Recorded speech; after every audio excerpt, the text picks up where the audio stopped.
ଜିରାଙ୍ଗ ଗ୍ରାମରେ ମା ଠାକୁରାଣୀଙ୍କ ଘଟ ପର୍ବ। ଗଜପତି ଜିଲ୍ଲା ରାୟଗଡ଼ ବ୍ଲକ ଅନ୍ତର୍ଗତ ଜିରାଙ୍ଗ ଗ୍ରାମରେ ମା ଠାକୁରାଣୀଙ୍କ ଘଟ ପର୍ବ ପାଳନ କରାଯାଉଛି।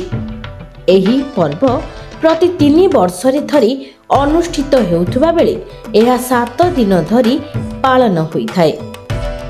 ଗ୍ରାମବାସୀ ବହୁ ଆଡମ୍ବରର ସହ ଠାକୁରାଣୀଙ୍କୁ ମନ୍ଦିରରୁ ନିମନ୍ତ୍ରଣ କରି ବାଲି ଘରେ ପ୍ରତିଷ୍ଠା କରନ୍ତି।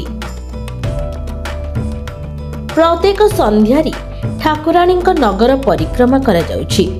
ଗ୍ରାମବାସୀ ଓ ଶ୍ରଦ୍ଧାଳୁମାନେ ଠାକୁରାଣୀଙ୍କ ସହିତ ପାରମ୍ପରିକ ବାଦ୍ୟ ନୃତ୍ୟ ତାଳେ ତାଳେ ସମସ୍ତ ସାହି ପରିକ୍ରମା କରନ୍ତି।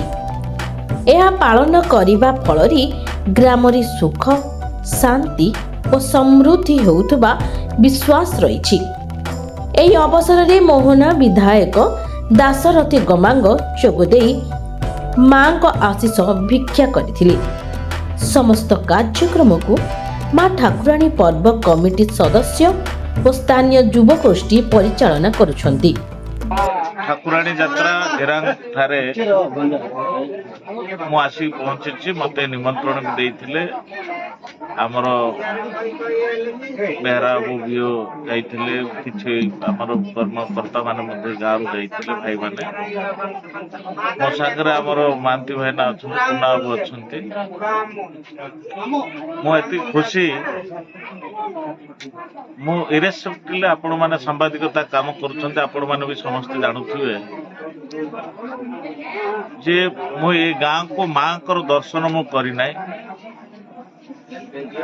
ମାଙ୍କୁ ମୁଁ ତାଙ୍କ ପାଖକୁ ବି ଆସିନାହିଁ, କିନ୍ତୁ ମୋ ବିଧାୟକ ହିସାବରେ ମୋର କର୍ତ୍ତବ୍ୟ ଲୋକମାନଙ୍କ ପାଇଁ ଯାହା କରିବାର ଅଛି, ସେବା କରିବାର ମନୋବୃତ୍ତି ମୋର ଯାହା ଅଛି, ଯେ ଯୋଉଠି ଯେତେବେଳେ କେବଳ ମୋ ଜିରାଙ୍ଗ କଥା ମୁଁ କହୁନି, ପୁରା ସାରା ନିର୍ବାଚନ ମଣ୍ଡଳୀରେ ଆଜି ମଧ୍ୟ ବହୁତ ଗାଁକୁ ମୁଁ ଇଣ୍ଟିମେସନ ଦେଇଛି, କୋଉଠି ମନ୍ଦିର ହେଇନି, କୋଉଠି ମା ଠାକୁରାଣୀଙ୍କର ମନ୍ଦିର ବ୍ୟବସ୍ଥା ହେଇପାରିନି, କି ମହାଦେବଙ୍କର ହେଇନି, କିମ୍ବା ଜଗନ୍ନାଥ ମନ୍ଦିର ହେଇନି।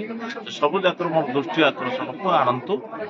ଯେତିକି ପାରିବି ମୁଁ ସମ୍ଭବ ଚେଷ୍ଟା କରିକି ମୁଁ ସରକାରଙ୍କ ଠାରୁ ଅର୍ଥ ରାଶି ପ୍ରଦାନ କରିବା ପାଇଁ ବ୍ୟବସ୍ଥା କରିବି। ତ ଆଜି ଦିନରେ ଏଇଠି ଅଲରେଡି ତାଙ୍କ ଆସିଲା ପୂର୍ବରୁ ମତେ ଏଠି ତାଙ୍କର ଏ ପୂଜା କମିଟିର ସମସ୍ତ ବନ୍ଧୁମାନେ ବହୁତ ସୁନ୍ଦର ଭାବରେ ମତେ ବାଜା ବାଜନା ସମ୍ବର୍ଦ୍ଧନା କରି ଫୁଲମାଳ ଦେଇକି ମତେ ଏଠି ଆଣିଲେ। ମାଙ୍କର ଦର୍ଶନ ମୁଁ ପାଇଲି। ମୁଁ ନିଜେ ଗର୍ବିତ ଅନୁଭବ କରୁଛି ଯେ ମାଙ୍କର ଦର୍ଶନ ପାଇବାଟା ସମସ୍ତଙ୍କର ଭାଗ୍ୟରେ ନଥାଏ। ଆଉ ମାଙ୍କର ଆଶୀର୍ବାଦ, ମାର ଶବ୍ଦଟା ଜାତି ଧର୍ମ ନିର୍ବିଶେଷରେ ମା, ସେ ସବୁ ଜାତିର ଧର୍ମରେ ମାର ଶବ୍ଦଟା ତାକୁ କେହି କଳନା କରିପାରିବ ନା। ତେଣୁ ସେ ମାଙ୍କର ଆଶୀର୍ବାଦରେ ଆମେ ଏଠି ଆଜି ଆସିଛୁ, ଦର୍ଶନ ପାଇଲୁ ଏବଂ ଆମକୁ ଏମିତି ଆଶୀର୍ବାଦ କରିଥାନ୍ତୁ ପ୍ରତ୍ୟେକ ଧର୍ମାନୁଷ୍ଠାନରେ କେମିତି ଆମର ସଂଶ୍ଳିଷ୍ଟ ରହିବୁ, ଲୋକଙ୍କ ପାଖରେ ଆମେ ରହିବୁ, ଲୋକଙ୍କର ହୃଦୟକୁ ଆମେ କେମିତି ଜିତିବୁ, ସେତିକି ଖାଲି ଆଶୀର୍ବାଦ କରନ୍ତୁ। ରାୟଗଡ଼ରୁ ଅଜିତ ପରିଛାଙ୍କ ରିପୋର୍ଟ, ଲକ୍ଷ୍ୟ ମିଡିଆ।